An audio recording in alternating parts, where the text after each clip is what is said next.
एक ऐसी दुनिया जहां कहानियां सिर्फ पढ़ी नहीं जाती, एक नई दुनिया बल्कि महसूस की जाती हैं, जहां कल्पना जिंदा होती है।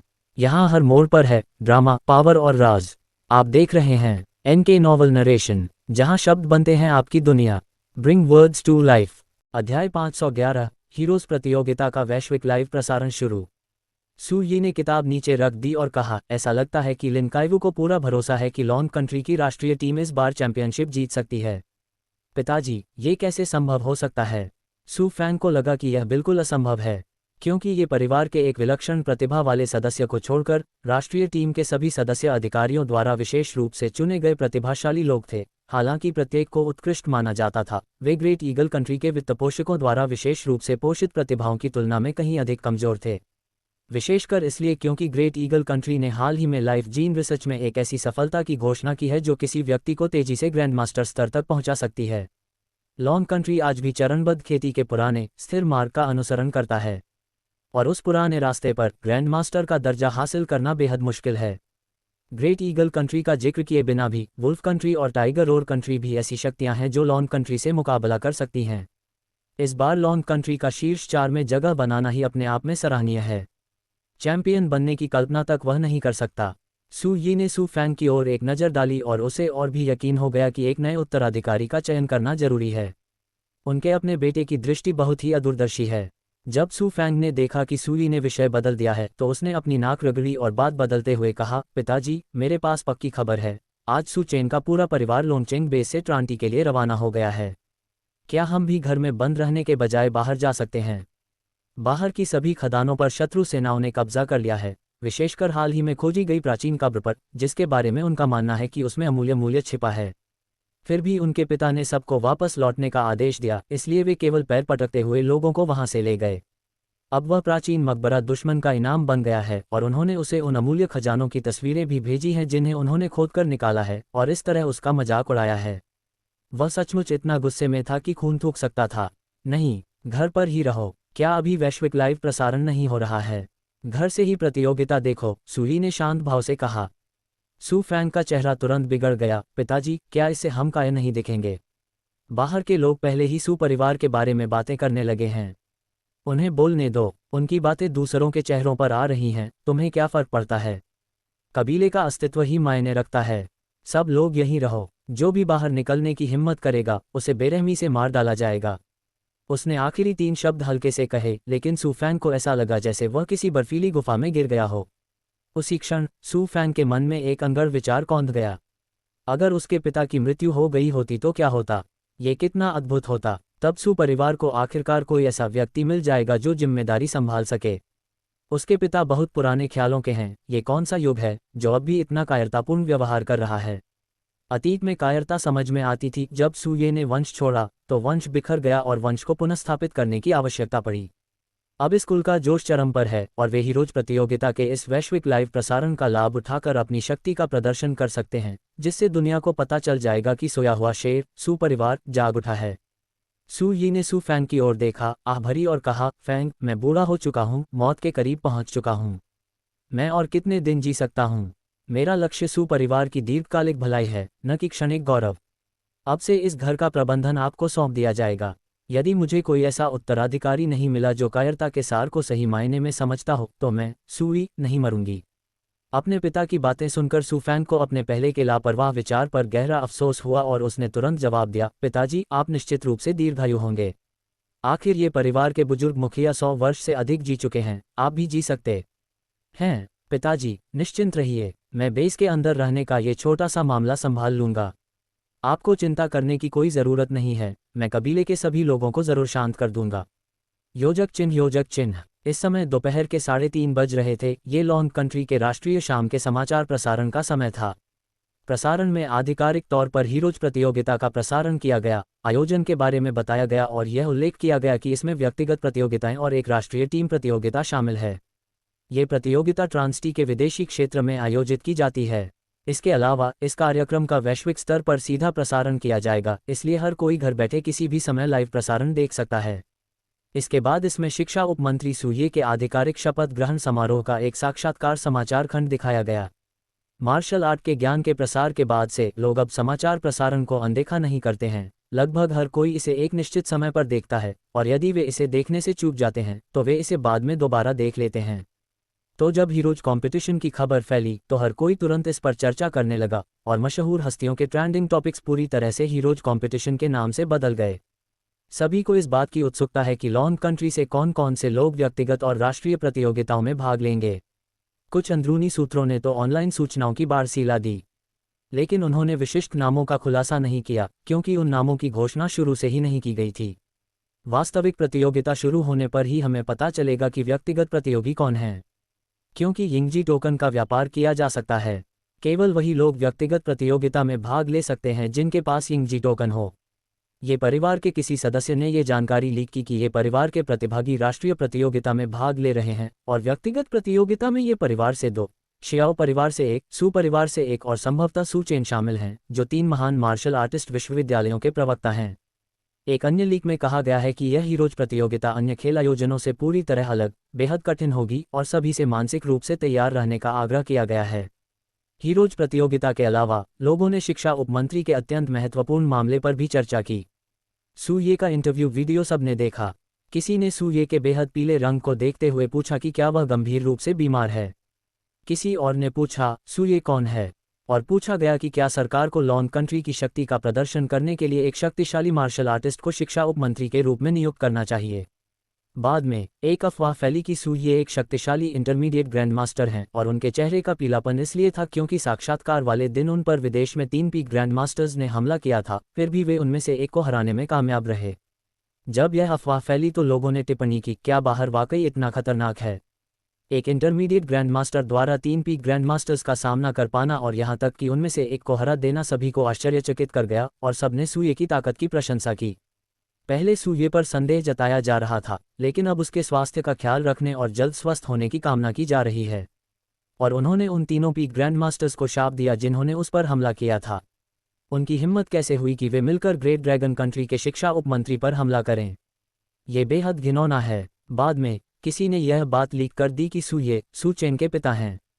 इसके साथ ही जनमत पूरी तरह से बदल गया। लोग चिल्लाने लगे, दादाजी सू आपकी मेहनत के लिए धन्यवाद, दादाजी सू अपना ख्याल रखना, दादाजी सू अपना ध्यान रखना। कुछ लोगों ने तो यहाँ तक चिल्लाकर कहा, फादर सू मुझे बताओ कि वे 3 विश्वासघाती पीक ग्रैंड मास्टर कौन हैं, मैं उन्हें अपनी लार से डुबो दूंगा, इत्यादि। अध्याय 512 सू चेन का ट्रानेस्टी में आगमन। तीसरा अपडेट। इस समय तीनों पीक ग्रैंड मास्टर अभी भी आत्मा आलोचना रिपोर्ट लिख रहे थे और जागते रहने के लिए संघर्ष कर रहे थे, जब ये चांगकियू को उनके बेटे ये युवांचुन का फोन आया। क्योंकि ये परिवार ने लिन परिवार की संयुक्त रूप से नाकाबंदी करने में हिल्टन परिवार की सहायता की थी, इसलिए हिल्टन परिवार ने ये परिवार को हीरोज प्रतियोगिता के लिए ग्रेट ईगल कंट्री की राष्ट्रीय टीम को संयुक्त रूप से प्रायोजित करने की योग्यता हासिल करने में मदद की।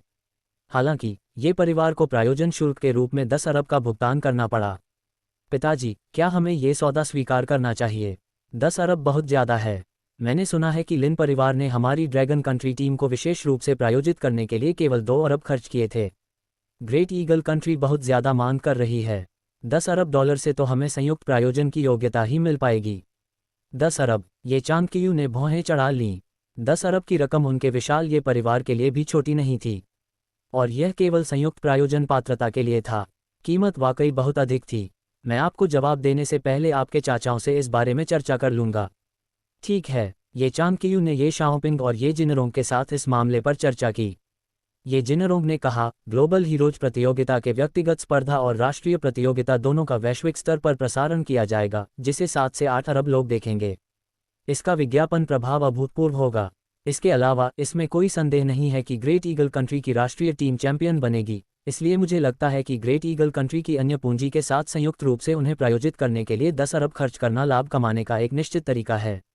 इसके अलावा हम ग्रेट ईगल कंट्री की राष्ट्रीय टीम के 10 अरब के प्रायोजन को एक विक्रय बिंदु के रूप में उपयोग कर सकते हैं और इसे मीडिया में प्रसारित कर सकते हैं। प्रायोजन शुरू होने से पहले ही हम एक जबरदस्त विज्ञापन प्रभाव प्राप्त कर सकते हैं। ये शाओपिंग ने सिर हिलाकर कहा। तीसरे भाई का विश्लेषण सही है। दूसरे भाई युवांचुन को बता दो कि हम सहमत हैं। ये तो सिर्फ 10 अरब है। हम इससे निश्चित रूप से 100 अरब का रिटर्न प्राप्त कर सकते हैं। लेकिन एक बात ध्यान देने योग्य है, इस प्रायोजन के लिए हमें ये परिवार के सबसे प्रतिष्ठित ब्रांड को चुनना होगा और यह एक अत्यधिक लाभदायक ब्रांड होना चाहिए। ये चांगकियू ने कहा। इलेक्ट्रिक कारों के बारे में क्या ख्याल है?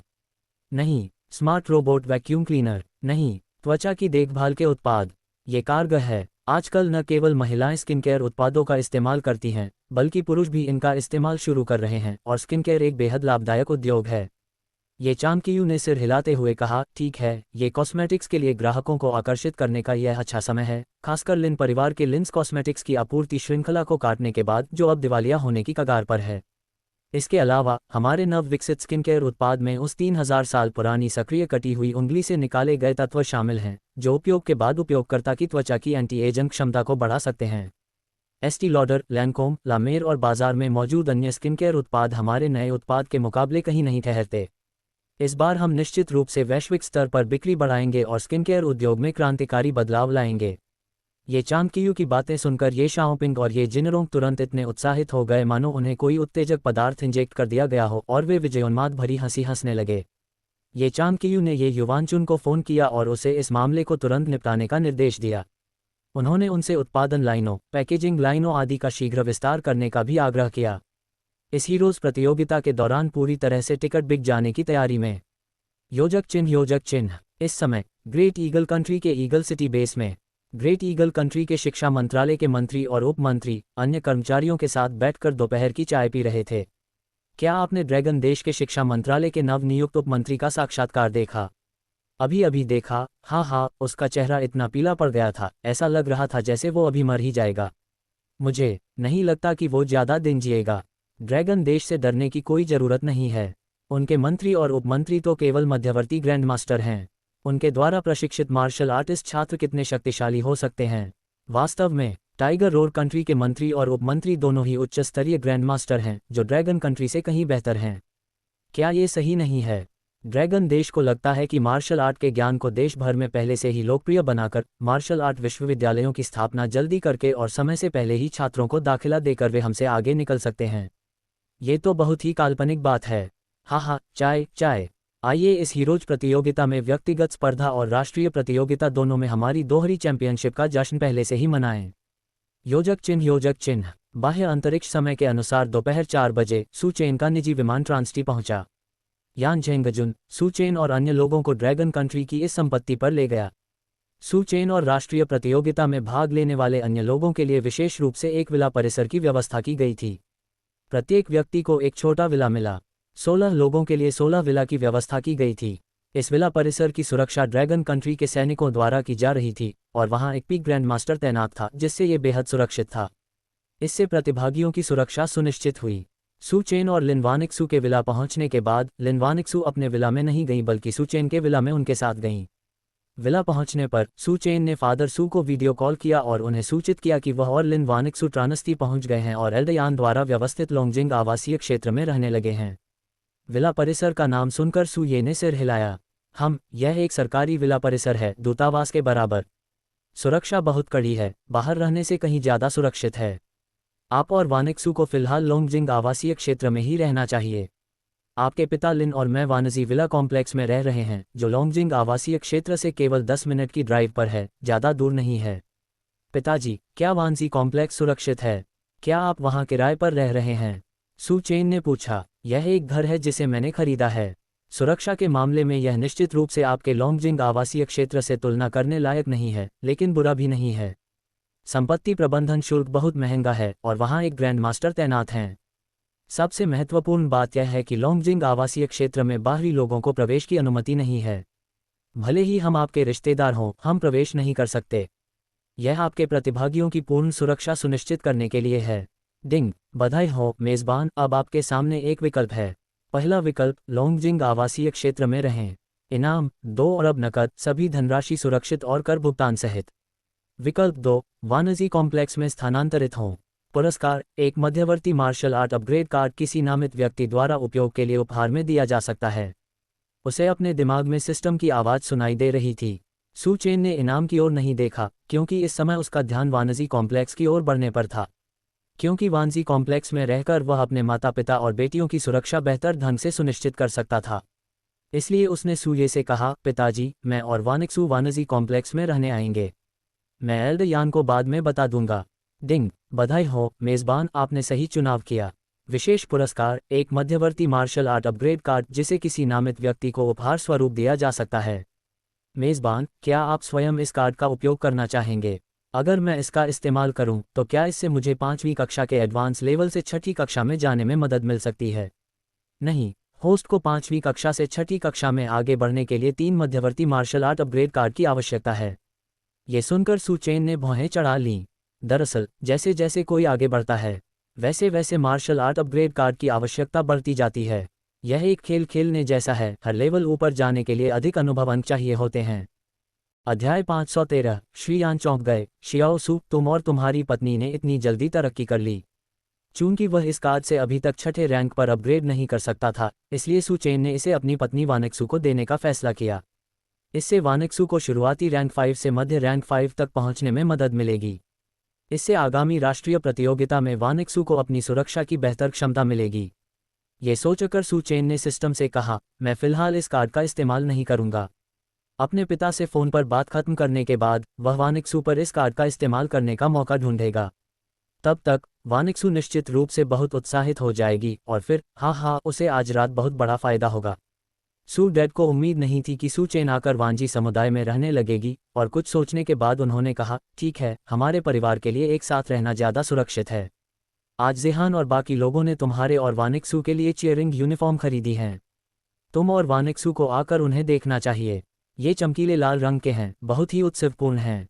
मैं आप दोनों को चैंपियनशिप जीतने के लिए अग्रिम शुभकामनाएं देता हूँ। चमकीला लाल रंग, बढ़िया। ठीक है, मैं और वानेक्सू आकर उन्हें देखेंगे, सू चेन ने मुस्कुराते हुए कहा। इसके बाद उन्होंने सू डैड से कुछ और वाक्यों तक बातचीत की और फिर फ़ोन रख दिया। जब सू चेन सू डैड से फ़ोन पर बात कर रहे थे, तब लिन वानेक्सू उनके ठीक बगल में बैठी थी, इसलिए उन्होंने उनकी बातचीत सुन ली। उन्होंने कहा, पतिदेव, मैं अभी एल्डर यान को फ़ोन करके उन्हें खुद बता दूंगी कि हम वानजी समुदाय में जा रहे हैं।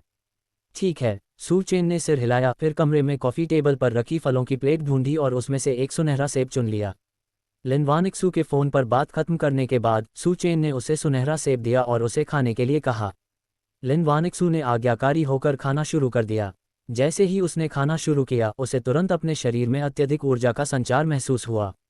चौंककर वह झटपट कालीन पर पालथी मारकर बैठ गई, सेब को फटाफट खत्म कर दिया, यहाँ तक कि गुठली को भी चबाकर निगल लिया, और फिर अपने शरीर में व्याप्त प्रचुर ऊर्जा को जल्दी से संतुलित करते हुए खुद को शांत करने लगी। 10 मिनट बाद लिन वानेक्सू ने अपनी आंखें खोलीं, उत्साह से खड़ी हुई और सू चेन पर कूद पड़ी, उसकी गर्दन को कसकर बाहों में भर लिया। उसकी उत्तेजना उसके हाव भाव में झलक रही थी। उसने सू चेन को जोर से चूमा और कहा, पतिदेव, क्या आपने मुझे इस बार कोई बहुत शक्तिशाली आध्यात्मिक फल दिया है? मुझे सचमुच उसी क्षण आध्यात्मिक जागृति का अनुभव हुआ। ये तो वाकई अद्भुत है। अगर वह किसी को बताती तो कोई विश्वास नहीं करता कि लिन वानेक्सू ने महज कुछ ही दिनों में लगातार 5वें रैंक की शुरुआत और फिर 5वें रैंक के मध्य स्तर तक छलांग लगा दी थी। उन्नति का यह मार्ग पानी पीने जितना ही सरल था। इसके अलावा उसने वास्तव में अपने 6 आंतरिक अंगों को मजबूत करने की प्रक्रिया पूरी कर ली थी। यह कोई झूठी सफलता नहीं थी, बल्कि एक वास्तविक सफलता थी। इसमें किसी भी प्रकार का कोई छिपा हुआ खतरा नहीं था। तुमने सही अनुमान लगाया। आओ, पति तुम्हें इनाम देगा, सू चेन ने कहा और फिर लिन वानेक्सू के दोनों गोरे कोमल गालों को चूम लिया। पतिदेव, एल्डर यान इस समय किसी विषय पर चर्चा कर रहे हैं और अगले 1 घंटे तक उपलब्ध नहीं होंगे। क्यों न हम इस समय का सदुपयोग करके कुछ सार्थक काम करें? लिन वानेक्सू ने शरारती मुस्कान के साथ कहा। जैसे ही उसने बोलना समाप्त किया, लिन वानेक्सू ने सू चेन को जवाब देने का मौका भी नहीं दिया और दबंगई से उसके होंठ सील दिए। योजक चिन्ह, योजक चिन्ह। 1 घंटे बाद सू चेन और लिन वानेक्सू एल्डर यान के निवास पर पहुंचे। उन्होंने एल्डर यान को स्थिति समझाई और वानजी समुदाय में जाने की अपनी इच्छा व्यक्त की। एल्डर यान ने भौहें चढ़ाते हुए कहा, शाओ सू, हालांकि तुम्हारे पिता अब एक मध्य स्तरीय ग्रैंड मास्टर हैं, फिर भी मैं तुम्हारी सुरक्षा को लेकर बहुत चिंतित हूं, क्योंकि यह लॉन्ग सिटी नहीं है, यह अराजक प्रांति है। ग्रेट ईगल किंगडम और ये परिवार के लोग पहले ही यहाँ पहुंच चुके हैं। मुझे डर है कि वे प्रतियोगिता से पहले आपको नुकसान पहुंचाने की कोशिश कर सकते हैं। कैसा रहेगा अगर मैं उच्च अधिकारियों से संपर्क करके देखूं कि क्या आपका पूरा परिवार हमारे समुदाय में रह सकता है? सू चेन जानता था कि एल्डर यान उनकी सुरक्षा को लेकर चिंतित हैं, इसलिए उसने सिर हिलाकर कहा, ठीक है। यान झेंगजुन फ़ोन करने के लिए एक तरफ चले गए। थोड़ी देर बाद वे मुस्कुराते हुए वापस आए और सू चेन से कहा, शाओ सू, उच्च अधिकारियों ने विशेष अनुमति दे दी है। आप अपने रिश्तेदारों को यहाँ रहने के लिए ला सकते हैं, लेकिन आपको उनके नाम और पहचान पत्र भरने होंगे।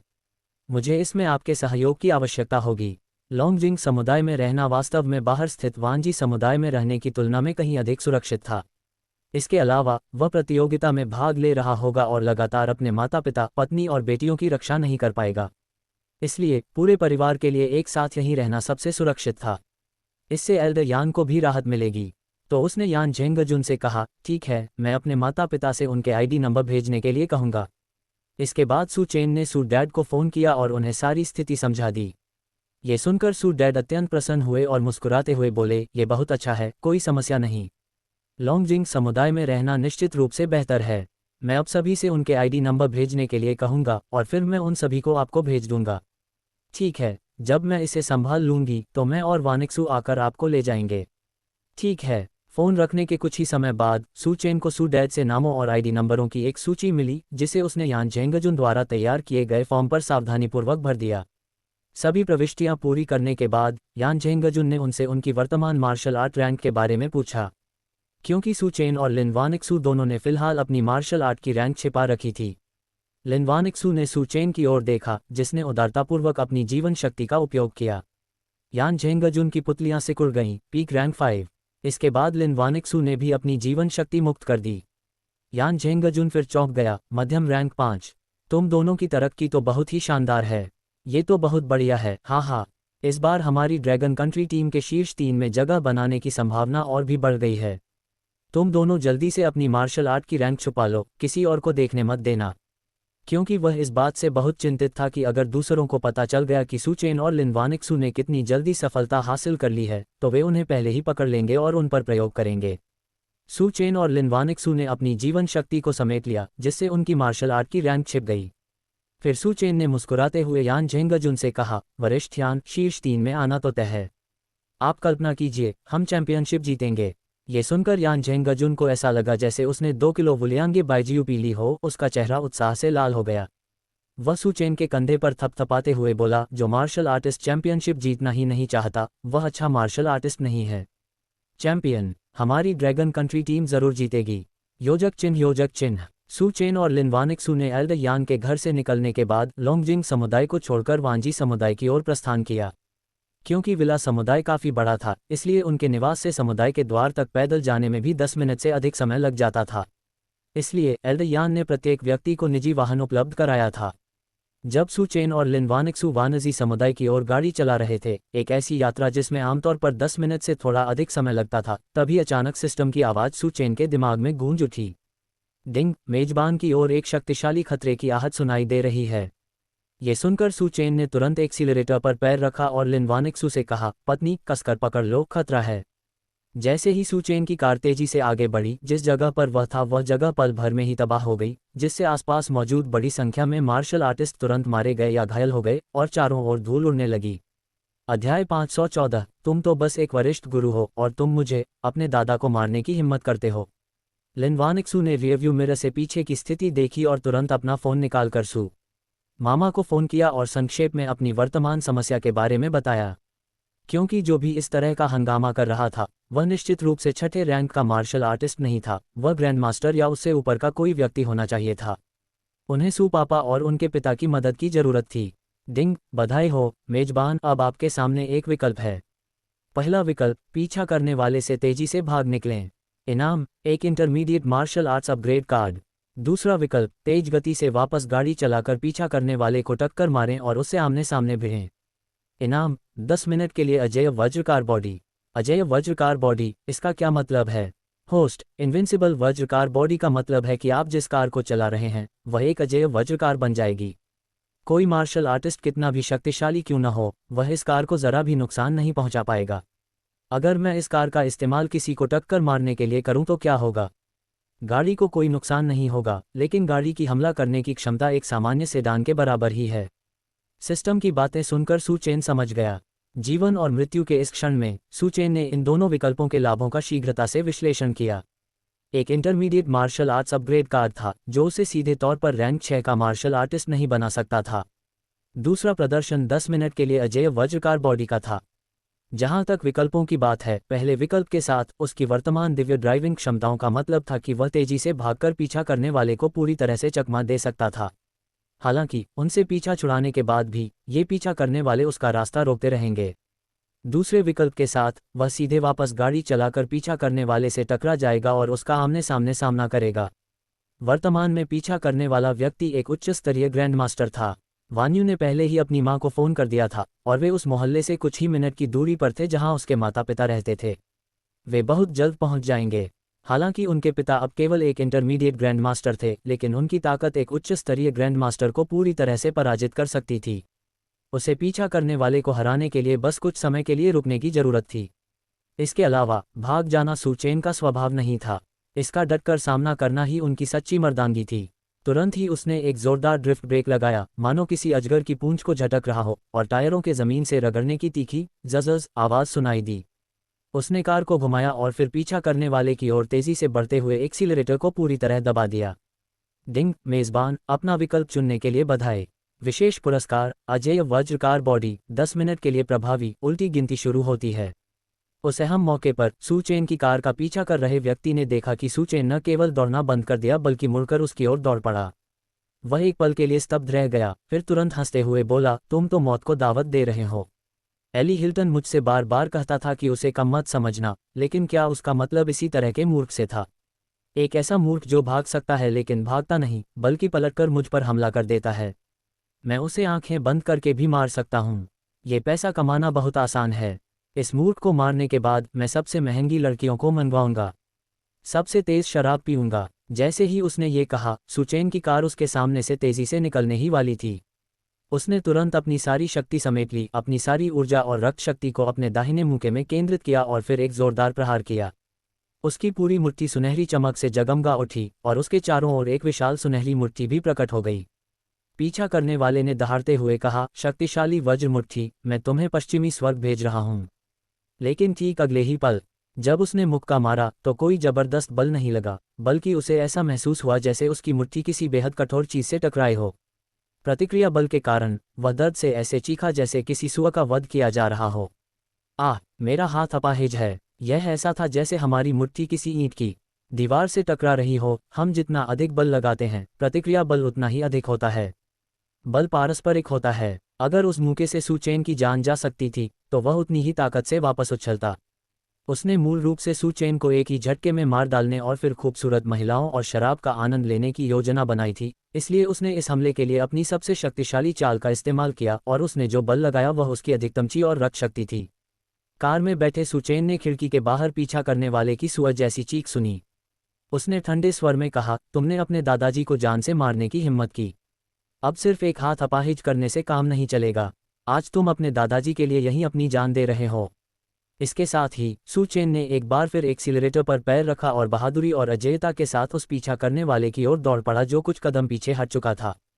पीछा करने वाले को लगा कि अभी जो कुछ हुआ वह निश्चित रूप से एक दुर्घटना थी। सुचेन ने उसके हमले को रोकने के लिए किसी अविश्वसनीय जादुई खजाने का इस्तेमाल किया होगा। इसमें कोई आश्चर्य नहीं कि एली हिल्टन ने उसे कम न आंकने की चेतावनी दी थी। ऐसा प्रतीत हुआ कि सुचेन पूरी तरह से मूर्ख नहीं था, उसके पास कुछ तरकीबें थीं। लेकिन सुचेन के पास चाहे कितने भी जादुई खजाने क्यों न हो, आज सुचेन की जिंदगी राल्फ प्लेट के हाथों ही खत्म होगी। इस बार राल्फ प्लेट ने आमने सामने की लड़ाई में शामिल होने के बजाय लंबी दूरी से एक निर्णायक हमला किया। हालांकि चाहे उसने कितनी भी ताकतवर चाल चली हो, अंत में वह सुचेन को मार नहीं सका। वह न केवल सुचेन को मार नहीं सका, बल्कि सुचेन की कार की सुरक्षा को भी भेद नहीं पाया। इससे राल्फ प्लेट, जो पहले से ही एक इंटरमीडिएट ग्रैंड मास्टर थे, और भी ज्यादा हैरान हो गए। अंततः लड़ाई से वह खुद को शक्तिहीन महसूस करने लगा। ये किसी खेल की तरह था जिसमें आपका सामना एक लॉर्ड लेवल बॉस से हो रहा था। आप चाहे कितनी भी शक्तिशाली स्किल का इस्तेमाल करें, बॉस पर हमला होते ही उसकी सेहत में एक बूंद भी कमी नहीं आती थी। मृत हृदय से बड़ा कोई दुख नहीं। इस क्षण राल्फ प्लेट को आखिरकार समझ में आया कि उसने जो मिशन स्वीकार किया था वह $1 अरब का क्यों था। ये सुचेन तो धोखा दे रहा था और यहाँ तक कि उसकी कार भी धोखा दे रही थी। लड़ने का क्या फायदा? वह न केवल सुचेन की कार की सुरक्षा को भेदने में विफल रहा, बल्कि सुचेन की कार से टक्कर लगने के कारण वह खुद भी बुरी तरह घायल हो गया था। वह पागल हो रहा था। एक प्रतिष्ठित इंटरमीडिएट ग्रैंड मास्टर को एक रैंक 5 मार्शल आर्टिस्ट द्वारा इस स्थिति में पहुंचाया जा रहा था। क्रोध जल रहा है, क्रोध जल रहा है। सुचेन, आज या तो तुम मरोगे या मैं मरूंगा। जब उसने यह मिशन स्वीकार किया था तब उसने एक सैन्य शपथ पर हस्ताक्षर किए थे। आज या तो सुचेन मरेगा या वह मरेगा। वह पूरी ताकत लगा रहा था। उन्हें विश्वास नहीं हो रहा था कि सू चेन की कार सचमुच धोखा दे रही होगी। सू चेन को इसे बनाए रखने के लिए लगातार जादुई खजानों का उपयोग करना पड़ता होगा और जादुई खजाने आखिरकार खत्म हो जाएंगे। इसी क्षण सू चेन के दिमाग में सिस्टम की चेतावनी सुनाई दी, डिंग। मैत्रीपूर्ण अनुस्मारक मेजबान अजेय वज्रकार बॉडी की 10 मिनट की अवधि समाप्त हो गई है। सिस्टम की आवाज़ धीमी होते ही सू चेन ने जोर से ब्रेक लगाया और गाड़ी अचानक रोक दी। फिर उसने कार की सनरूफ को मुक्का मारकर खोला और उसका पूरा शरीर हवा में उछल गया और वह सीधे कार की छत पर जा गिरा। उसने राजा की तरह तिरस्कार भरी निगाहों से राल्फ प्लेट को देखा। उसका व्यक्तित्व अत्यंत प्रभावशाली था। उसने ठंडे लहजे में एक एक शब्द करके कहा, एक मामूली इंटरमीडिएट ग्रैंड मास्टर तुम्हारे दादा यानी मुझे मारने की हिम्मत करता है। आज तुम्हारी मौत का दिन है। इसके साथ ही सू चेन ने सीधे अपने स्थानिक भंडारण से अपने ग्रैंड मास्टर श्रेणी के खजाने फांटियन हल्बर्ट को प्रकट किया। फैंटियन हल्बर्ट को पकड़े हुए वह पूरी ताकत से राल्फ प्लेट की ओर दौड़ा, जो उस पर हमला करने ही वाला था। राल्फ प्लेट ने सू चेन को देखा, जिसके पास एक अद्भुत आभा थी। एक मामूली उच्च स्तरीय रैंक 5 मार्शल आर्टिस्ट ने इतनी उग्रता के साथ उस पर हमला करने का साहस कैसे किया? धिक्कार है, सू चेन ने जरूर कोई शक्तिशाली हथियार तैयार किया होगा। इस समय उसके मन में केवल एक ही विचार था, भाग निकलना। अध्याय 515 क्रांति चौंक गई, शक्तिशाली सू चेन। तीसरा अपडेट, राल्फ प्लेट मुड़ा और भाग गया। हालांकि जैसे ही वह 30 मीटर से भी कम दौड़ा, अचानक बिजली की तरह तेज आवाज गूंजी, मेरे बेटे को मारने की हिम्मत किसने की? क्या तुमने पहले मुझसे पूछा है, सूये? आवाज बंद होते ही सूये ने 9 हेवंस थंडर ब्लेड को धारण करते हुए राल्फ प्लेट को रोका और उस पर बिजली का एक जोरदार झटका मारा। सू चेन ने भी राल्फ प्लेट का पीछा किया और तुरंत राल्फ की ओर 9 हेवन थंडर ब्लेड स्किल का इस्तेमाल किया। लिन वानिक्सू भी कार से बाहर निकली और उसने राल्फ पर 9 हेवंस थंडर ब्लेड फेंक दिया। लिन काइवू, जिसका पूरा नाम लू बियोन है, और शियाओ युक्सियू, जो कुछ ही देर बाद वहां पहुंची, ने भी राल्फ पर 9 heavens thunder blade martial skills का प्रयोग किया। सबसे आखिर में पहुंची सू जेहान समेत 5 बहनों ने भी अपने दादा दादी, नाना नानी, पिता और माता को 9 स्वर्गों की वज्र तलवार एक ही दिशा में फेंकते हुए देखा, इसलिए वे भी पीछे नहीं रहना चाहती थीं और उन्होंने भी उसी दिशा में बिजली के बोल्ट फेंके। हालांकि 5 सिस्टर्स से गिरने वाली बिजली की चमक थोड़ी कम थी, लेकिन बिजली एक ऐसी चीज़ है जिसकी थोड़ी सी मात्रा भी किसी को झटका देने के लिए काफ़ी होती है। साथ ही बहुत से लोग इन्हें जबरदस्ती बना रहे थे। महज कुछ ही सेकंडों में राल्फ प्लेट बिजली के एक भयंकर तूफान में डूब गया और उसका पूरा शरीर बिजली के झटके से जलकर एक झुलसे हुए काले शव में बदल गया। वह तो पूरी तरह से मृत था। दृश्य बहुत ही शानदार था। दूर से छुपकर ये दृश्य देख रहे मार्शल आर्टिस्ट भी इस सदमे से स्तब्ध रह गए। हे भगवान, ये सब क्या हो रहा है? इतनी बिजली कड़क रही है। क्या वह पीछा करने वाला व्यक्ति मर गया है? वह तो मर ही गया होगा। इतनी बिजली गिरने के बावजूद वह कैसे बच सकता है? अच्छा हुआ कि यह हमलावर मारा गया। अगर किसी को मारना हो तो सीधे मार डालो, लेकिन इसने आसपास के लोगों की परवाह किए बिना बड़े पैमाने पर हमला किया। घिनौना, ऐसे नीच हत्यारे का पूरी तरह सफाया कर देना ही सबसे अच्छा है। अभी अभी जिस आदमी का पीछा किया जा रहा था, वह कौन था? वह देखने में 5वीं कक्षा के उन्नत स्तर के छात्र जैसा लग रहा था, लेकिन वह अविश्वसनीय रूप से उग्र था। हाँ, अभी कार की छत पर खड़े होकर उसने जो आभा बिखेरी, उससे मुझे लगा जैसे वह कोई पीक ग्रैंड मास्टर हो। मुझे डर लगा और मैंने ऊपर उसकी तरफ देखा। हाँ, वो वाकई बहुत शानदार था और बेहद आकर्षक भी। वो कौन है? मैंने इस क्षेत्र से बाहर कभी इतना जोशीला व्यक्ति नहीं देखा। ये ड्रैगन देश का सू चेन है। सू चेन, क्या ड्रैगन देश ने हाल ही में 3 मार्शल आर्ट विश्वविद्यालयों की स्थापना नहीं की? वह उन तीनों मार्शल आर्ट विश्वविद्यालयों के प्रवक्ता हैं। उनका पहले ग्रेट ईगल देश के हिल्टन परिवार के साथ विवाद हुआ था और हिल्टन परिवार ने लिन परिवार का पूरी तरह से घेराव कर लिया था, जहां उनके ससुर रहते हैं। लेकिन नाकाबंदी नाकाम रही। फिर हिल्टन परिवार के सदस्यों ने जानबूझकर एक ऐसे व्यक्ति को ढूंढा जिसने प्लास्टिक सर्जरी करवाकर सू चेन से 90% मिलता जुलता रूप धारण कर लिया था और सू चेन को अपमानित करने के लिए राष्ट्रीय स्तर पर लाइव प्रसारण किया। अंत में उस प्रसारण से जुड़े सभी लोगों को रहस्यमय शब्द पाप से दंडित किया गया। इतना ही नहीं, हिल्टन परिवार के 2 प्रत्यक्ष वंशजों सहित संबंधित सदस्यों ने सू चेन से सार्वजनिक रूप से माफी मांगने के लिए व्यक्तिगत रूप से एक प्रेस कॉन्फ्रेंस आयोजित की।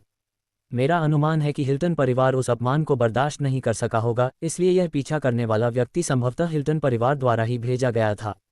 ये सू चेन बहुत जवान दिखता है, शायद अभी 40 साल का भी नहीं हुआ होगा। क्या वह इस हीरोज प्रतियोगिता में भाग लेगा? मैंने सुना है कि वह व्यक्तिगत प्रतियोगिता में है, लेकिन मुझे राष्ट्रीय प्रतियोगिता के बारे में नहीं पता। हालांकि आज इस लड़ाई में उसने जो प्रसिद्धि हासिल की है उसे देखते हुए मुझे लगता है कि भले ही पहले उसे राष्ट्रीय प्रतियोगिता में जगह न मिली हो, ड्रैगन कंट्री के अधिकारियों को उसकी बहादुरी देखकर उसे शामिल कर लेना चाहिए। आखिरकार वह एक सच्चा योद्धा है जो एक उच्च स्तरीय ग्रैंड मास्टर से भी आमने सामने की टक्कर लेने का साहस रखता है। मैं उसकी बहुत प्रशंसा करता हूँ। मैं पहले से ही छठे दर्जे का मार्शल आर्टिस्ट हूँ, लेकिन जब मैं किसी ग्रैंड मास्टर को देखता हूँ तो भागना ही मेरे लिए सबसे अच्छा विकल्प होता है। अगर मेरा सामना किसी उच्च स्तरीय ग्रैंड मास्टर से हो तो मैं घुटने टेक दूंगा, विरोध करने की तो बात ही छोड़ो। मुझे अभी अभी रिकॉर्ड किया गया वीडियो अपने चचेरे भाई को तुरंत भेजना होगा। वह इस राष्ट्रीय प्रतियोगिता में भाग ले रहा है और वे हमेशा से ड्रैगन कंट्री टीम को कमतर समझते आए हैं। अब जब सू चेन जैसा शक्तिशाली व्यक्ति सामने आ गया है तो उन्हें ड्रैगन कंट्री टीम को कम आंकने की हिम्मत नहीं करनी चाहिए। मैं भी यही सोचता हूँ। अगर सू चेन व्यक्तिगत प्रतियोगिता में भाग लेता है तो मुझे अपने चाचा के चचेरे भाई के बेटे को तुरंत संदेश भेजना होगा, जिसमें उसे यह बताना होगा कि अगर उसका सामना सू चेन से हो तो वह तुरंत आत्मसमर्पण कर दे।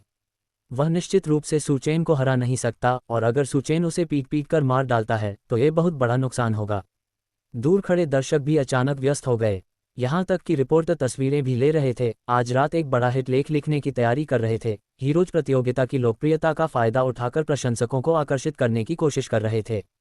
सू चेन की तरफ से सुये द्वारा राफ पैट की मौत की पुष्टि करने के बाद उसने सू चेन और अन्य लोगों को अपने मार्शल कौशल का प्रदर्शन बंद करने के लिए कहा। बिजली गिरने के बाद जब बिजली थम गई तो राफ पैट जलकर राख हो चुका था, केवल उसका ढांचा ही बचा था। यंग फिश ने यह दृश्य देखा और लगभग उल्टी करने वाली थी। उसने तुरंत मुंह फेर लिया और दोबारा देखने की हिम्मत नहीं की। केशिन और सू जेहान काफी हद तक एक जैसी थीं। यनुओं ने बिल्कुल भी उधर नहीं देखा, मानो वह सतर्क होने का नाटक कर रही हो।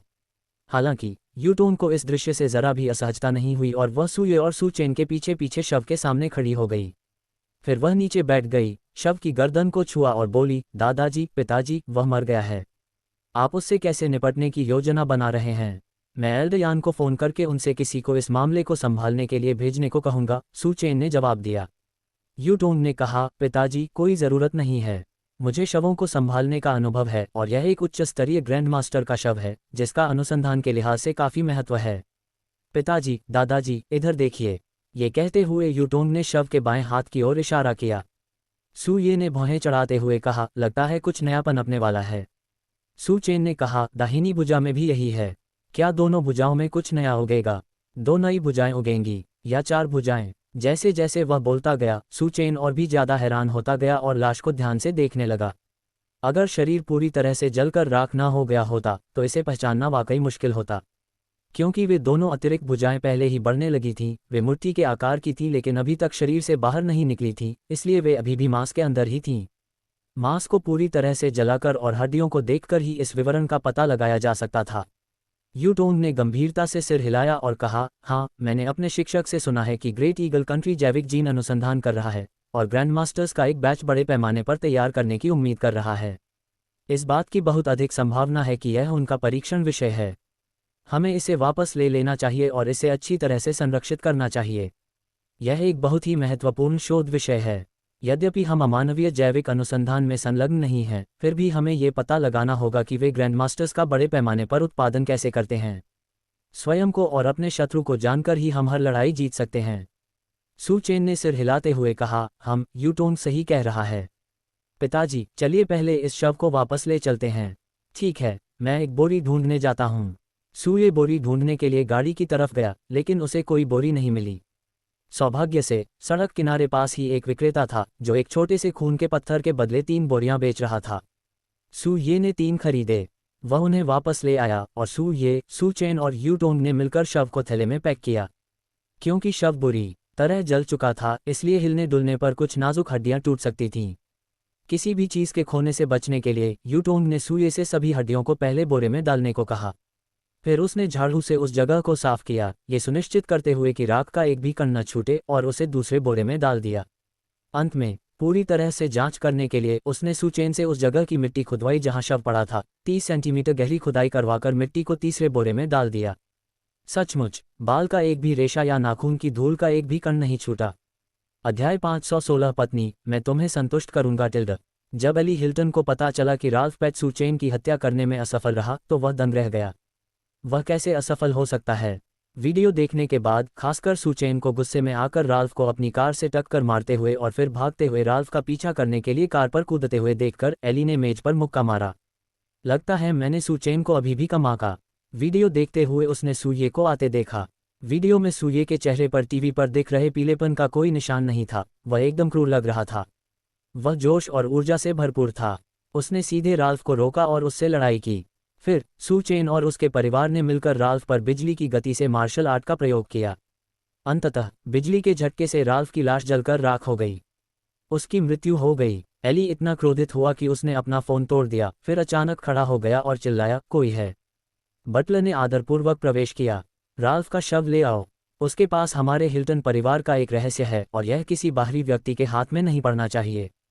युवक स्वामी, राल्फ का शव सुचेन और उसके साथियों द्वारा पहले ही ले जाया जा चुका है।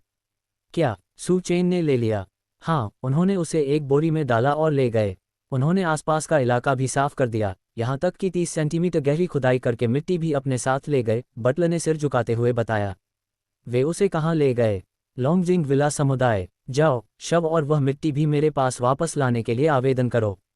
राल्फ का खून मिट्टी में जरूर रिस गया होगा। हाँ, नौकर मामले को सुझाने के लिए तुरंत चला गया। एली सोफे पर धंस गया। उन्हें कभी उम्मीद नहीं थी कि आनुवंशिक जैविक प्रयोगों से गुजरे और उच्च स्तरीय ग्रैंडमास्टर रहे राल्फ पेट को मात्र 5वीं श्रेणी के मार्शल आर्टिस्ट सुचेन और मध्य स्तरीय ग्रैंडमास्टर सूये मार डालेंगे। डिंग, उनके दूसरे फोन की घंटी बजी। ये जैक हिल्टन का संदेश था। जैक, क्या सुचेन मर गया है? एली, वह इतनी आसानी से कैसे मर सकता है? अगर उसे मारना इतना आसान होता तो तुम उसे बहुत पहले ही मार चुके होते। हालांकि मैंने सुचेन को नहीं मारा, लेकिन उसके पिता को मेरे भेजे हुए लोगों ने बुरी तरह पीटा है और वह मौत के कगार पर हैं। इसके साथ ही एली ने जैक को सूये के साक्षात्कार के पिछले वीडियो का एक स्क्रीनशॉट भेजा।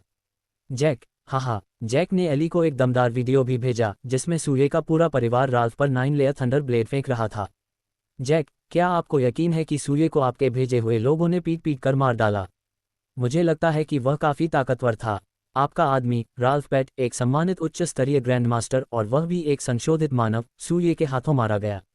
एली, सिर्फ डींगे मत मारो, काम करते समय दिमाग का इस्तेमाल करो। मेरे पिता के सामने तुमने जिस सैन्य आदेश पर हस्ताक्षर किए थे उसे मत भूलो। इसके अलावा कुलपति ने आपको बताया है कि आपको राल्फ का शव 24 घंटे के भीतर वापस लाना होगा, अन्यथा आपको पारिवारिक दंड भुगतना पड़ेगा।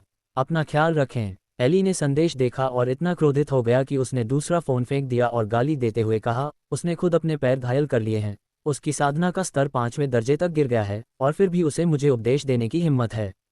क्या मुझे काम सिखाने के लिए तुम्हारे जैसे अपाहिज की जरूरत है? क्या तुम इसके लायक भी हो?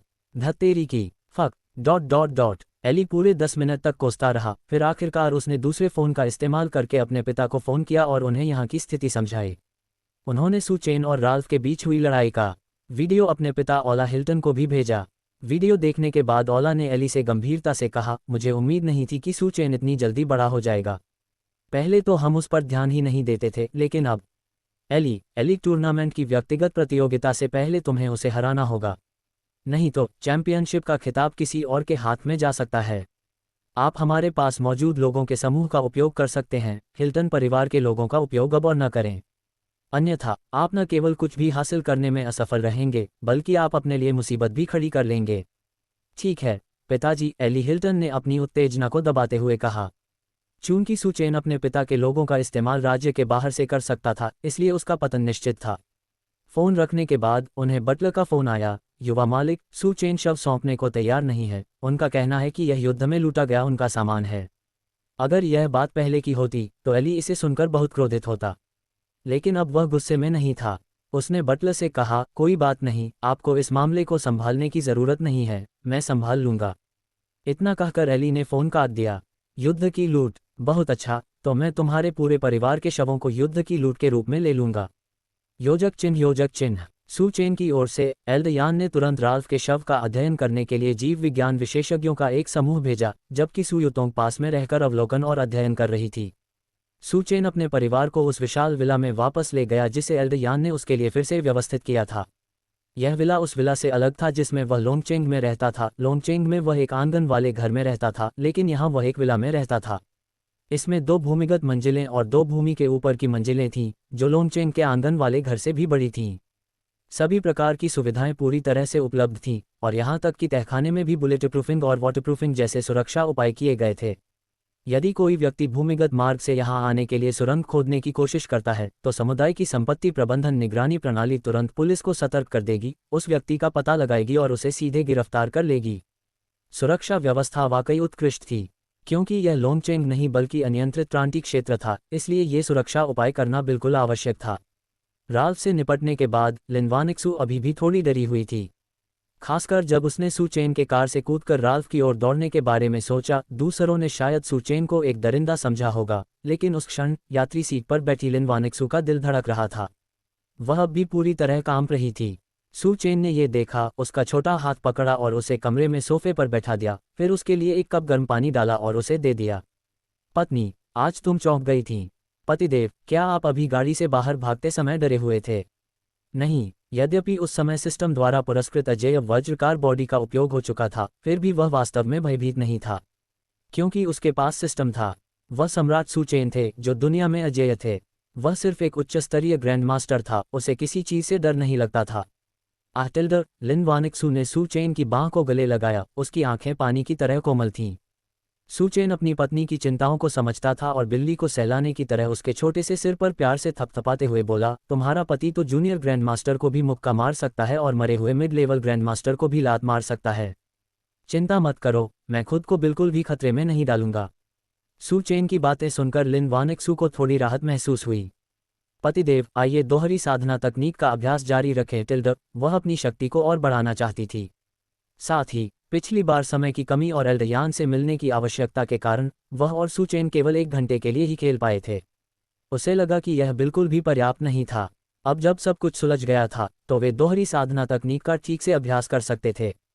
सू चेन ने प्यार से उसकी छोटी प्यारी नाक पर थपथपाया और कहा, ठीक है तुम छोटे शैतान, मैं तुम्हें संतुष्ट कर दूंगी। अध्याय 517 शिकार और जवाबी हमले की शुरुआत। उन्होंने पाया कि किसी रोमांचक घटना के बाद अपनी पत्नी के साथ खेल खेलना और भी अधिक आनंददायक लगता था। सू जिहान और उसकी 3 बहनें सू युतोंग को छोड़कर, जो प्रोफेसरों को शव का विच्छेदन करते देखने के लिए प्रयोगशाला गई थी, घर आई और सीधे अपने कमरों में जाकर सिर से पैर तक अच्छी तरह से नहा लीं। उन्होंने अपने शरीर को पूरी तरह से साफ कर लिया, यहाँ तक कि सू यनुओ भी। हालांकि सू यनुओ ने समझदारी से शव परीक्षण में भाग नहीं लिया था, फिर भी उन 3 बड़े बोरों को देखकर उसके मन में अप्रिय छवियां उभर आईं, इसलिए उसे पूरे शरीर की सफाई की भी जरूरत थी। नहाने के बाद चारों बहनें दूसरी मंजिल के लाउंज में इकट्ठा हुईं और टीवी चलते हुए बातें करने लगीं। सू यूयू ने आह भरते हुए कहा, चौथी बहन तो अविश्वसनीय है, हड्डियों को टुकड़ों में काटा जा रहा था और फिर भी उसने देखने की हिम्मत की। मैंने सोचा था कि मैं बहादुर हूं, लेकिन जैसे ही मैंने इसे देखा, कल का खाना लगभग उल्टी हो गया।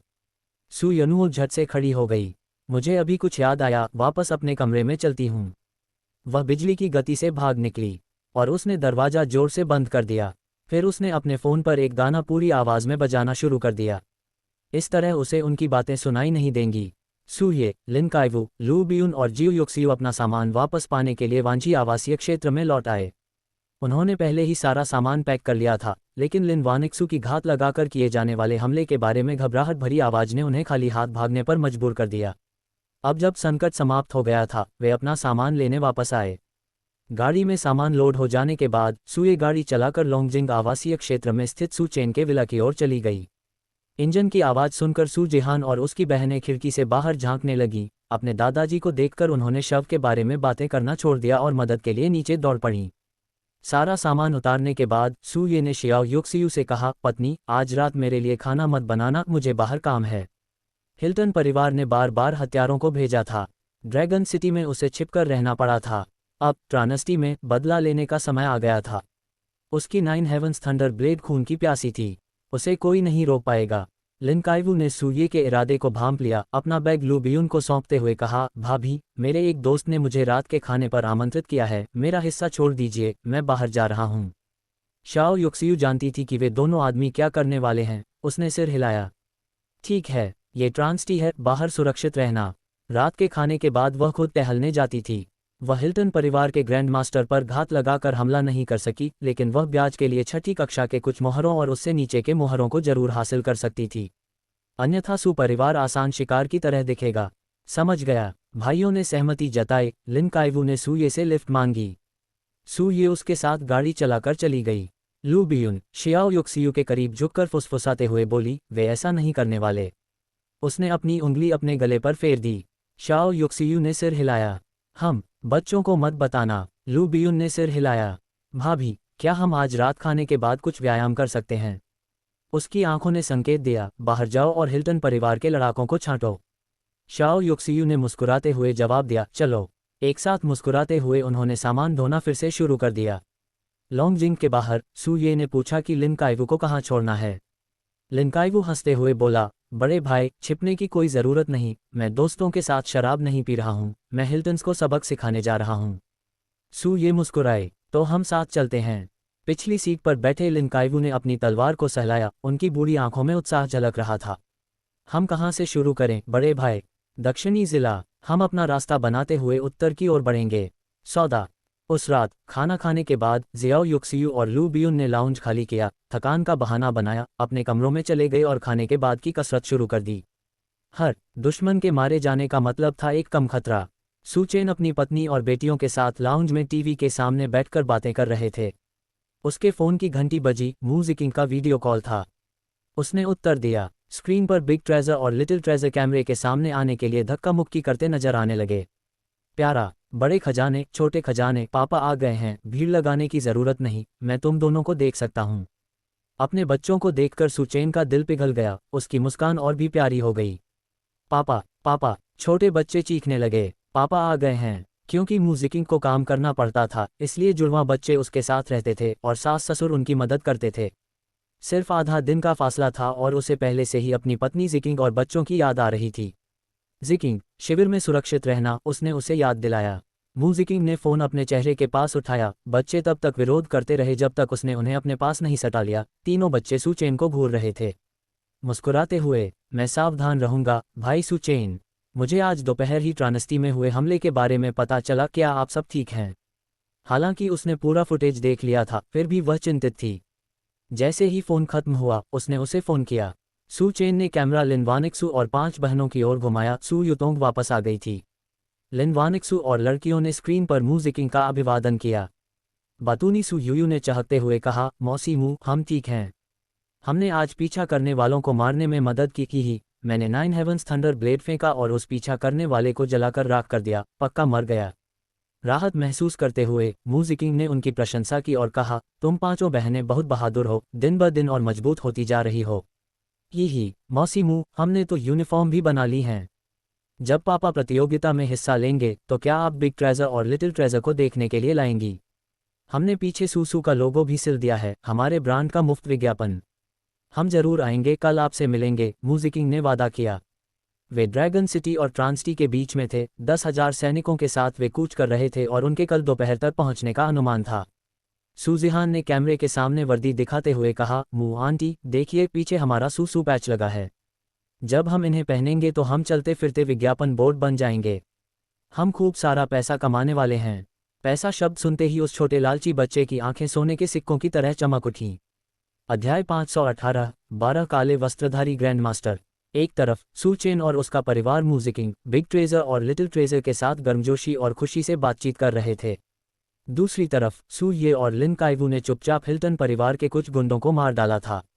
शियाओ युक्सियू और लू बियुन के रिहायशी इलाके से निकलने के बाद जब वे कार किराए पर लेने ही वाले थे, तभी उन्होंने देखा कि काले वस्त्रों में लिपटे लोगों का एक समूह थोड़ी ही दूरी से उनकी ओर आ रहा है।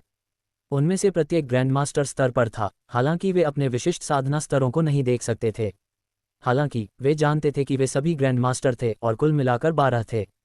जैसे ही 12 लोग आवासीय क्षेत्र के गेट से गुजरे, उन्होंने उस पर एक नज़र तक नहीं डाली, लेकिन जियाओ युक्सियू और लू बियुन दोनों को लगा कि कुछ गड़बड़ है। भाभी, मुझे लगता है कि वे कुछ संदिग्ध हैं, कुछ तो गड़बड़ है। क्या आपको लगता है कि उन्हें हिल्टन परिवार ने चेन चेन की हत्या करने के लिए भेजा था? लू बियुन ने धीमी आवाज में पूछा। शाओ युक्सियू ने अपनी भौहें सिकोड़ी। मुझे भी ऐसा ही लग रहा है। ऐसा लगता है जैसे उन 12 लोगों से मृत्यु की आभा निकल रही हो। बहुत ठंड और उदासी छाई हुई है। चलिए उनका पीछा करते हैं और देखते हैं। लू बियुन ने सिर हिलाया। ठीक है, जियो युक्सियू ने कहा, सावधान रहें। ठीक है। फिर शियाओ युक्सियू ने अपनी जेब से कई चीजें निकालीं। लू बियुन ने पूछा, ये क्या हैं? छोटे छेद वाले कैमरे। मैं चलते चलते थोड़ी थोड़ी देर में एक कैमरा छिपा दूंगा ताकि हम बाद में उनकी बातचीत सुन सकें। ये सुनकर लू बियुन ने तुरंत शियाओ योक्सियू को अंगूठा ऊपर करके बधाई दी और कहा, भाभी आप बहुत बुद्धिमान हैं। दोनों महिलाओं ने एक दूसरे को देखकर मुस्कुराया और फिर 12 काले वस्त्रधारी पुरुषों से दूरी बनाए रखते हुए उनके पीछे पीछे चली गईं ताकि ग्रैंडमास्टर के आध्यात्मिक क्षेत्रों द्वारा उन्हें महसूस न किया जा सके। अन्यथा मात्र छठी श्रेणी के साधकों के रूप में 12 ग्रैंडमास्टर्स का सामना करना एक पत्थर पर अंडा मारने से कम नहीं होगा। काले वस्त्र पहने 12 व्यक्ति लॉन्गजिंग आवासीय क्षेत्र में एक बार घूमे और फिर चले गए। शाओ योक्सियू और लू बियुन तुरंत सभी छिपे हुए पिनहोल कैमरों को निकालने चले गए। आखिरी 2 कैमरों ने 12 लोगों को कैद कर लिया था और उनमें से एक ने उनकी आवाज़ें रिकॉर्ड कर ली थीं। इस समय उनकी सतर्कता बहुत अधिक है। हम सुबह 1 बजे वापस आएंगे। ठीक है। युवा मालिक चाहते हैं कि हम सू चेन के पूरे परिवार को मार डालें। क्या आपने उन सभी के चेहरे मुहरे याद कर लिए हैं? याद कर लिया। अच्छा, चलो चलते हैं। वापस जाओ, उन्हें सतर्क मत करना। ये संवाद सुनकर जियाओ योक्सियू ने तुरंत अपनी मुठ्ठियां भींच लीं और गुस्से से बोली, जैसा कि उम्मीद थी, उनका निशाना हमारा चेन है और वे वास्तव में हमारे पूरे परिवार को मारना चाहते हैं। ये छोटा मालिक तो निश्चित रूप से हिल्टन परिवार से ही होगा। आज हत्यारों के शव न मिलने पर वे हमारे पूरे परिवार की हत्या करने के लिए लोगों को भेज रहे हैं। कितना घिनौना है। लू बियुन ने भी गुस्से से कहा, भाभी हमें क्या करना चाहिए? क्या हमें उनका पीछा करते रहना चाहिए? पता लगाना चाहिए कि वे कहाँ रह रहे हैं। शाओ योक्सियू की निगाहें ठंडी पड़ गईं और उसने कहा, कोई ज़रूरत नहीं है। मैं सूये को फ़ोन करके उसे तुरंत वापस बुला लूँगा। बाहर खड़े उन छोटे मोटे लोगों को एक एक करके ढूंढना बहुत झंझट का काम है।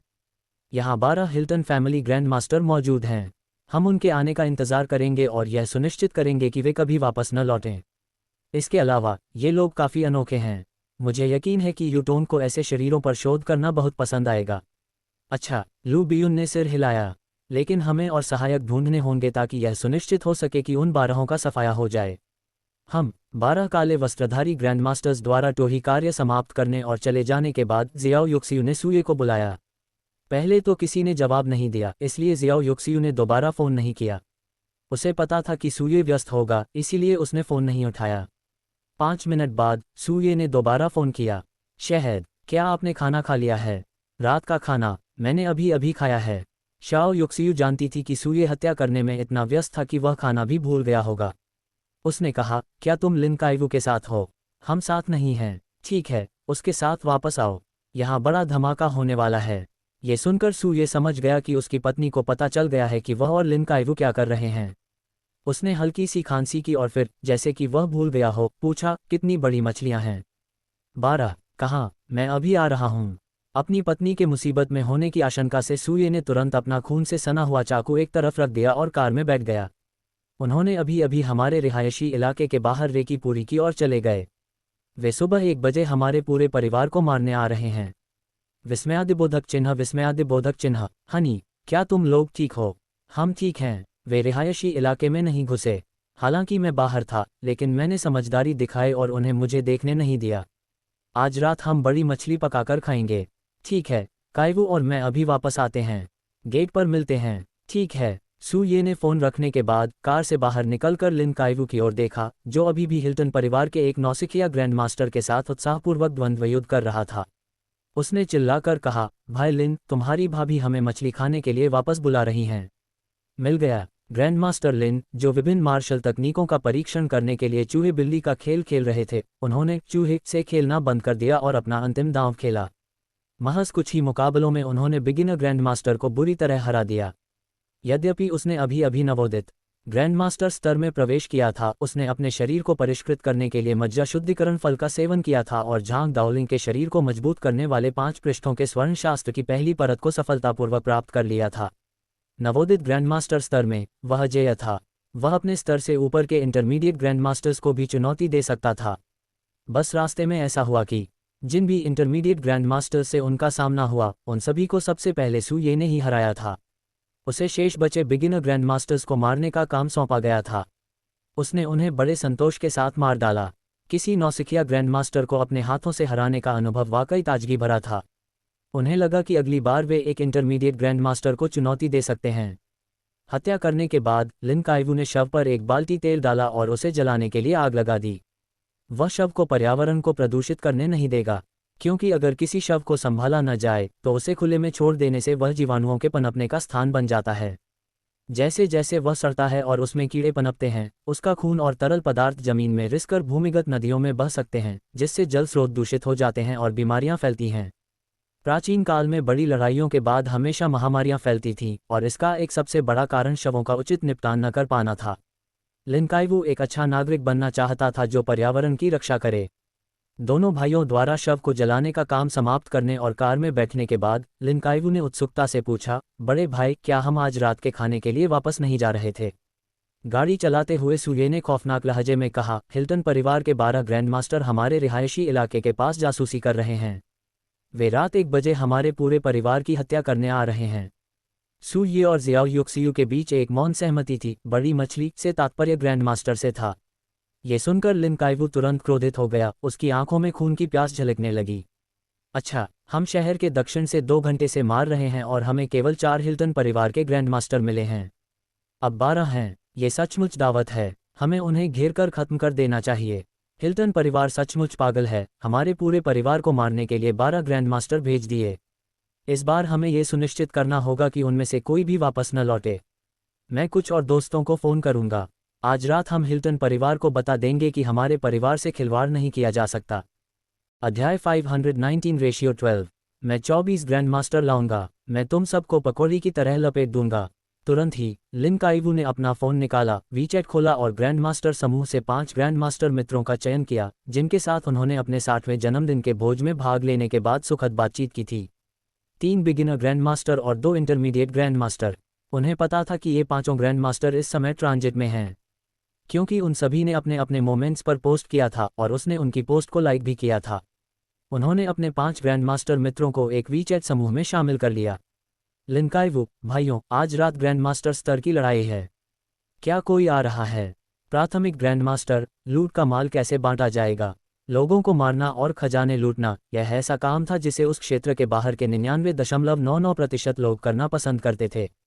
विशेषकर उन ग्रैंडमास्टर्स के लिए जिनके पास बड़े परिवार का संरक्षण नहीं था। उनका पसंदीदा काम हत्या करना और लूटपाट करना था।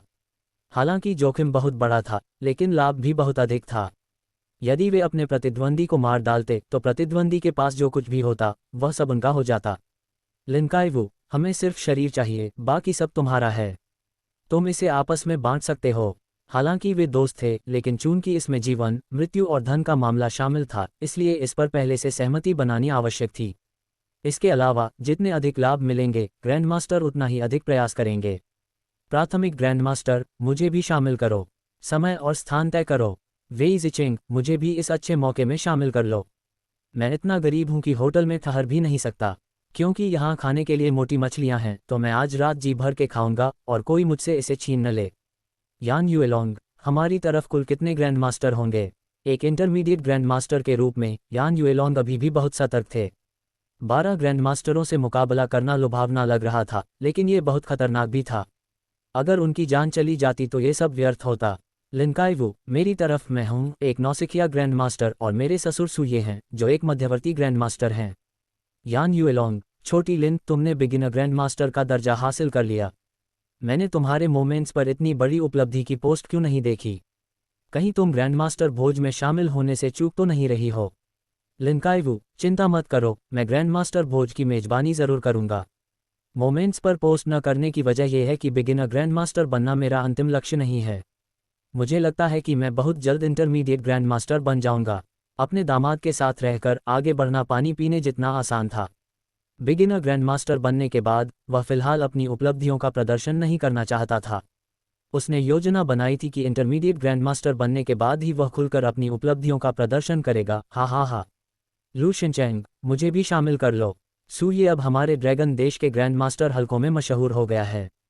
अफवाहों के मुताबिक सूर्य ने ये परिवार के 3 शिखर ग्रैंडमास्टरों के दबाव में ये चाणक्य को हराया। सूर्य के यहाँ होने से 12 ग्रैंडमास्टर्स की तो बात ही छोड़िए, अगर 20 भी होते तो भी मुझे डर नहीं लगता। मैं इस मोटी मछली को जरूर खाऊंगा। यान युएलोंग, मैं हाल ही में एकांतवास में थी और अभी अभी बाहर निकली हूँ। सूर्य इतनी ताकतवर हो गई है, ये तो बहुत ही जबरदस्त है। मुझे भी शामिल करो, मैं भी आ रही हूँ। यान युएलोंग और वेई ज़िचिंग इंटरमीडिएट ग्रैंडमास्टर थे।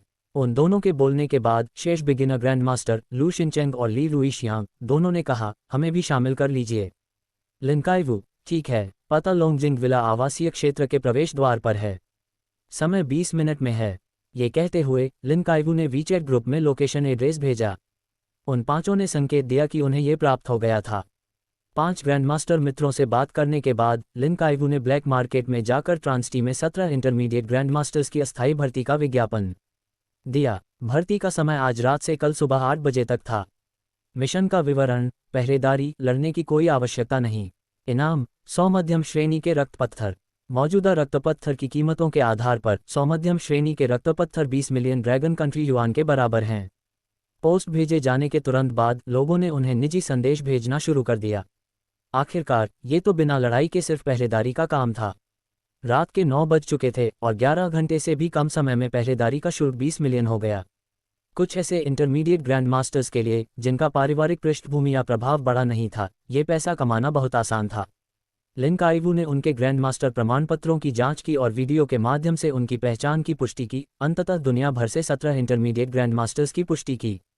लोगों का चयन करते समय उन्होंने जानबूझकर ग्रेट ईगल कंट्री के ग्रैंड मास्टर्स के साथ साथ ये परिवार और ये परिवार के करीबी अन्य छोटे परिवारों के लोगों से परहेज किया, क्योंकि ग्रैंड मास्टर्स को अपने ग्रैंड मास्टर प्रमाण पत्रों को 1 वर्ष के भीतर विशिष्ट राष्ट्रीय एजेंसियों के साथ पंजीकृत कराना आवश्यक था। इससे देशों के लिए अपने घरेलू ग्रैंड मास्टरों पर नज़र रखना और उन्हें लाभ प्रदान करना सुविधाजनक हो गया। रेजिडेंट आईडी कार्ड की तरह इसका उपयोग सामान्यतः तब तक नहीं किया जाएगा जब तक कि आपको हाई स्पीड रेल से यात्रा करने, होटल में ठहरने या सरकारी लाभ प्राप्त करने की आवश्यकता न हो। लोगों की पुष्टि करने के बाद उन्होंने इन 17 इंटरमीडिएट ग्रैंड मास्टर्स के साथ समय की पुष्टि की और सभी को फिलहाल ट्रांसटी में रहने के लिए कहा और बताया कि वह उन्हें मिशन के पते के बारे में आधे घंटे पहले सूचित करेंगे। ब्लैक मार्केट से भर्ती करने के बाद उसने सूर्य को समूह के मामलों और ब्लैक मार्केट से भर्ती के बारे में बताया और उन्होंने कहा, बड़े भाई, जब समय आएगा हम 7 ग्रैंड मास्टर आपस में लड़ेंगे और फिर जिन 17 ग्रैंड मास्टरों को हमने बुलाया है वे हमारा समर्थन करेंगे। चाहे गति हो या ताकत, हम निश्चित रूप से जीतेंगे। हम 12 ग्रैंड मास्टर्स को लाना, क्या आप इतने प्रभावशाली हैं? तुम्हारे दादाजी के पास 24 ग्रैंड मास्टर खिताब हैं जो तुम्हारी संख्या से 2 गुने हैं। मैं तुम्हें सिर्फ अपनी गति से ही हरा दूंगा। यदि कोई 17 मध्यवर्ती ग्रैंड मास्टरों को अन्य ग्रैंड मास्टरों को मारने के लिए नियुक्त करे तो कीमत बहुत अधिक होगी और शायद लोग इतनी ऊंची कीमत पर भी ना आएं। लेकिन यदि यह बिना लड़ाई के केवल पहरेदारी का काम हो तो ऐसा काम मुफ्त में पैसे कमाने के बराबर है, इसलिए कई मध्यवर्ती ग्रैंड मास्टर इसे करने के लिए तैयार हैं। लिन काइवू ने ठीक इसी बात पर विचार किया था। 20 मिनट बाद सूर्य की कार लोंगजिंग आवासीय क्षेत्र के प्रवेश द्वार पर शियाओ युक्सियू और लू बियुन से मिलने के लिए पहुंची। वेई जिचेंग और अन्य 4 ग्रैंड मास्टर भी वहां पहुंच गए। सबके इकट्ठा होने के बाद सूर्य ने कार्य सौंपे। 9 लोग, जिनमें से प्रत्येक लोंगजिंग आवासीय क्षेत्र के बाहर एक क्षेत्र की रखवाली कर रहा था। जैसे ही उन्हें काले वस्त्रधारी पुरुषों के आने का पता चलता उन्हें तुरंत दूसरों को सूचित करना था।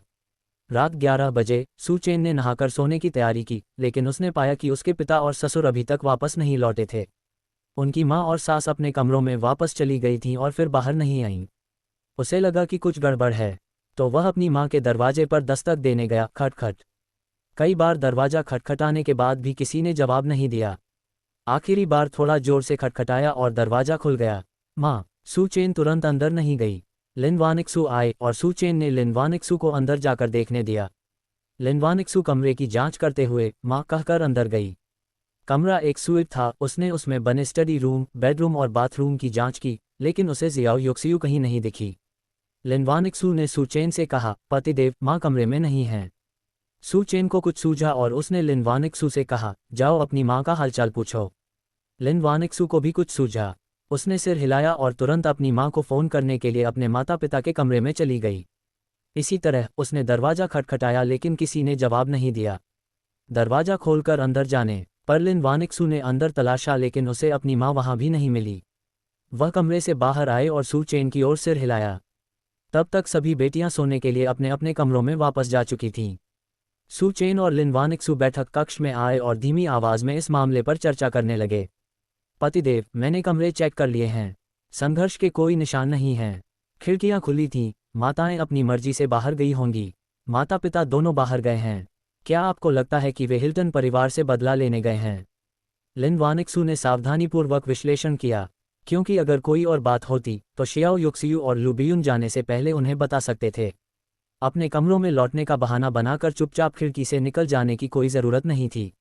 अध्याय 520 क्या तुम मेरे पूरे परिवार को मारना चाहते हो?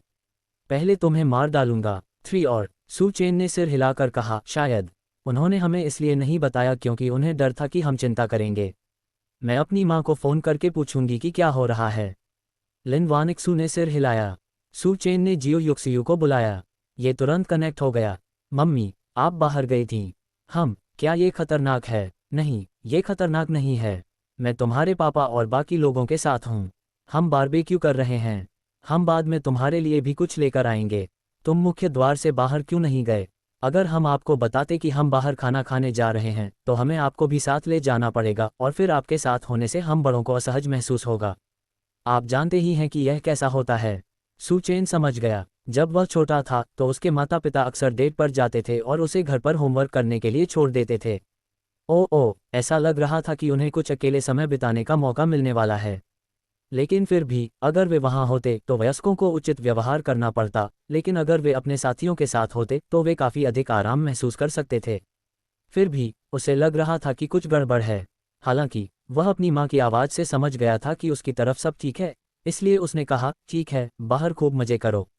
ठीक है। सू चेन के फ़ोन रखने के बाद लिन वानिक्सू ने कहा, मम्मी पापा नहीं चाहते कि हम परेशान हों। उन्हें हर काम में समझदारी बरतनी चाहिए। चलो पहले सो जाते हैं।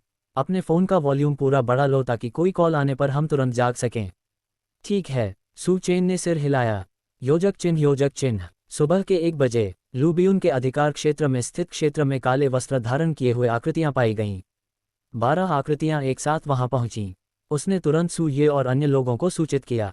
सू ये और अन्य लोग चुपचाप लू बियुन के ठिकाने की ओर दौड़ पड़े। उन्होंने वास्तव में लोंगजिंग बस्ती की सबसे एकांत दीवार के पास काले वस्त्र पहने 12 लोगों को खड़े देखा। 12 लोगों ने एक घेरा बनाया हुआ था। काले वस्त्र पहने होने के कारण उनके चेहरे और हाथों के इशारे स्पष्ट रूप से दिखाई नहीं दे रहे थे। हालांकि एक नज़र में ही पता चल गया था कि वे कुछ गड़बड़ करने वाले हैं। बड़े भाई, क्या हमें अभी लड़ना शुरू कर देना चाहिए? लिन काइवू ने धीमी आवाज में सू ये से पूछा। निर्धारित स्थान पर 17 इंटरमीडिएट ग्रैंडमास्टर पहले से ही इंतजार कर रहे थे, जो कि 3 मिनट से भी कम दूरी पर था। उन्हें किसी भी समय बुलाया जा सकता है और वे तुरंत घटनास्थल पर पहुंच सकते हैं। लड़ो, सू ये ने बिना किसी झिझक के कहा। उन्हें यह आभास हुआ कि वे 12 लोग जो घेरा बनाकर बैठे थे वह ठीक नहीं था। लोंगजिंग समुदाय में 360 डिग्री चौतरफा और हर तरफ से सुरक्षित सुरक्षा व्यवस्था थी। चाहे आसमान से उतरना हो, जमीन से चलकर आना हो या जमीन के नीचे सुरंग खोदना हो, निगरानी और अलार्म सिस्टम तुरंत सक्रिय हो जाता था। लोंगजिंग समुदाय के शक्तिशाली लोग तुरंत मौके पर पहुंचेंगे और पहले अवसर मिलते ही घुसपैठियों को खत्म कर देंगे। लिन काइवू ने कहा, ठीक है, मैं अभी लोगों को बुलाता हूं। तुरंत ही लिन काइवू ने 17 मध्यवर्ती ग्रैंडमास्टर्स को एक ग्रुप टेक्स्ट मैसेज भेजा जिसमें उन्हें पता भेजा गया था। उसने उन्हें तुरंत आने को कहा। 3 मिनट बाद 17 इंटरमीडिएट ग्रैंडमास्टर घटनास्थल पर पहुंचे। सू ये ने उनसे कुछ नहीं कहा। जैसे ही उसने देखा कि सभी लोग आ गए हैं, वह सीधे काले वस्त्र पहने 12 लोगों की ओर बढ़ गया। वह दहाड़ते हुए बोला, तुम क्या कर रहे हो? क्योंकि उसी क्षण उसने देखा कि जहां 12 लोग घेरे में थे वहां जमीन पर एक गहरे बैंगनी काले रंग का प्रतीक दोहरे पंचकोण जैसा उभर रहा था। इसलिए उन्हें तुरंत हस्तक्षेप करना पड़ा। दहाड़ते हुए उसकी 9 परतों वाली वज्र तलवार ने बिना किसी औपचारिकता के सीधे उन 12 लोगों की ओर प्रहार किया।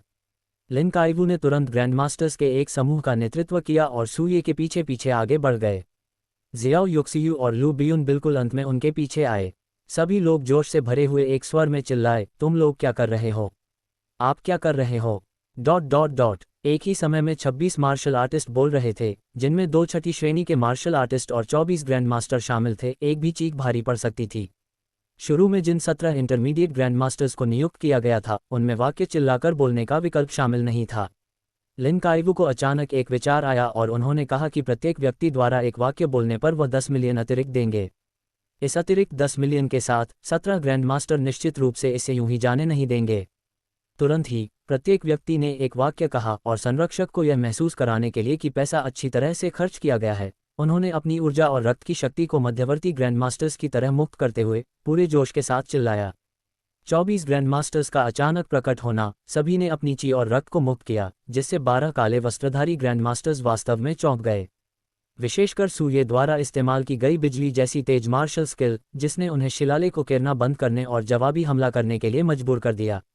क्योंकि अगर उन्होंने जवाबी हमला नहीं किया और बिजली सचमुच उन पर गिर पड़ी, तो भले ही उनमें से प्रत्येक एक उच्च स्तरीय ग्रैंडमास्टर हो, वे इसका सामना नहीं कर पाएंगे। बिजली ने 12 काले वस्त्रधारी ग्रैंडमास्टर्स को पूरी तरह से ढक लिया था, इसलिए उन सभी 12 ने एक साथ हमला किया। इसके अलावा पीछे से अचानक कई मध्यवर्ती ग्रैंडमास्टर्स प्रकट हुए, जिन्होंने सूर्य द्वारा छोड़े गए 9 स्तरीय वज्रपात को विफल करने के बाद तुरंत अपनी रक्षा ढालें उठाईं और सूर्य के समूह की ओर देखा। ये वही है, सूर्य, लिन काइवू, ये सभी उन लोगों की सूची में है जिन्हें मारना है, काले वस्त्रधारी नेता ने ठंडे स्वर में कहा। ये कहते हुए वह मन ही मन हौंफने लगा। उन्हें उम्मीद नहीं थी कि सूर्य और लिन काइवू इतने सारे मध्यवर्ती ग्रैंडमास्टर्स को लेकर आएंगे, 20 से भी ज्यादा। उनके हाव भाव को देखकर लगता है कि वे जानबूझकर यहाँ उन पर घात लगाकर हमला करने की योजना बना रहे थे। वे सू चेन के पूरे परिवार में घुसपैठ करके उनकी हत्या करना चाहते थे, लेकिन उन्हें यह उम्मीद नहीं थी कि सूर्य और लिन काइवू ने पहले से ही लोगों को संगठित करके उन पर घात लगाकर हमला करने की योजना बना रखी थी। धत्तेरी की, लेकिन फिर भी उसके बाद क्या होगा? वहाँ एक भी उच्च स्तरीय ग्रैंड मास्टर मौजूद नहीं था। वे 12 उच्च स्तरीय ग्रैंड मास्टर थे। यहाँ उनसे लड़ने की क्षमता सिर्फ सूर्य के पास थी। सबसे पहले सूर्य को मार डालो, बाकी लोगों से डरने की कोई जरूरत नहीं थी। तुरंत ही काले वस्त्रधारी नेता ने आदेश दिया, नंबर 1, 2 और 3 जाओ और सूर्य और लिन काइवू को मार डालो। बाकी लोग शिलालेख उकेरना जारी रखें, क्योंकि उनका प्राथमिक लक्ष्य सू चेन को मारना था। सू चेन अभी भी लोंगजिंग समुदाय में थी। यहाँ ग्रैंडमास्टर्स के बीच लड़ाई होने के कारण लोंगजिंग समुदाय के सुरक्षा गार्ड निश्चित रूप से उन्हें ढूंढ लेंगे और जल्दी से आ जाएंगे, इसलिए उन्हें जल्दी से शिलालेख पूरा करना था और भूमिगत साधनों के माध्यम से सुरक्षित रूप से सू चेन के विला में प्रवेश करना था। सू चेन के पूरे परिवार को मार डालो। जी हाँ बॉस। तुरंत ही काले वस्त्र पहने 3 ग्रैंडमास्टर आगे बढ़े। उनमें से 2 ने सूर्य पर हमला कर दिया, क्योंकि जब वे मिशन को अंजाम देने आए तो उन्होंने सू चेन के पूरे परिवार द्वारा उच्च स्तरीय ग्रैंडमास्टर राल्फ पैट की हत्या का वीडियो देखा था। इसलिए वे सूर्य को कम नहीं आंकेंगे। सूर्य को मारने के लिए 2 उच्च स्तरीय ग्रैंडमास्टर ही काफ़ी थे, क्योंकि वे राल्फ पैट से कहीं अधिक दुर्जय थे। एक अन्य उच्च स्तरीय ग्रैंडमास्टर ने लिन काइवू पर हमला किया। लिन काइवू दहाड़ा, धिक्कार है, डरने की क्या बात है। बड़ा भाई उच्च स्तरीय ग्रैंडमास्टर्स को मार सकता है और मैं भी उच्च स्तरीय ग्रैंडमास्टर्स को मार सकता हूँ। शुल्क, सच कहें तो इस समय वेई जिचेंग और बाकी लोग थोड़े आशंकित थे। उन्होंने यह उम्मीद नहीं की थी कि काले वस्त्र पहने हुए वे 12 ग्रैंडमास्टर सभी उच्च स्तरीय ग्रैंडमास्टर होंगे। पहले उनके काले वस्त्रों का एक विशेष प्रभाव ये था कि वे उनकी विशिष्ट शक्ति को छिपा लेते थे। हालांकि अब जबकि विरोधियों ने हमला कर दिया था, वेई जिचेंग और अन्य लोग डर के मारे भागने वाले लोग नहीं थे। इसके अलावा केवल एक उच्च स्तरीय ग्रैंडमास्टर ने हमला किया था और उनके पक्ष में 2 मध्यवर्ती ग्रैंडमास्टर और 4 प्रारंभिक ग्रैंडमास्टर थे।